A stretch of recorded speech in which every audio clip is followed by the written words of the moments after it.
हाय, day 11 मध्ये तुम्हा सगळ्यांचं स्वागत आहे.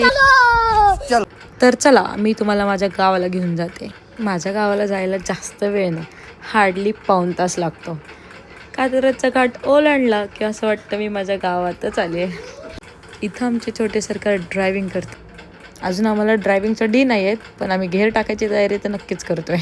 इथून स्टार्ट होतं माझं सुंदर गाव. ही जी कमान आहे, इथून आतमध्ये काळूबाईचं मंदिर आहे. नक्कीच नेक्स्ट टाईम तुम्हाला घेऊन जाईल काळूबाईच्या मंदिराला. पण आत्ता आपल्याला शेताकडे जायचं. मी राहायला जरी पुण्यात असेल ना, तरी पण गाव गाव असतं यार. काही वेगळीच वाईब येतं ना. महिन्यातनं एकदा तर मी गावाला येतच असते. आणि ह्या पावसाच्या वातावरणामुळे गाव माझं अजूनच सुंदर दिसायला लागलं.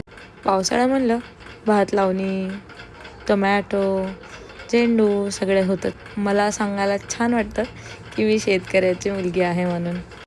लहानपणापासून शेतीची आवड होतेच. आणि आज मी माझ्या दोन्ही मुलांना घेऊन आले होते, तर मला इतकं भारी वाटत होतं की भाई माझ्या मुलं किती खुश आहेत या वातावरणात. याला आम्ही खोपी बोलतो, तुमच्यामध्ये काय बोलतात माहीत नाही. इथे येऊन जेवण काय भारी लागतं. भेटूयात पुढच्या ब्लॉगमध्ये. Bye bye.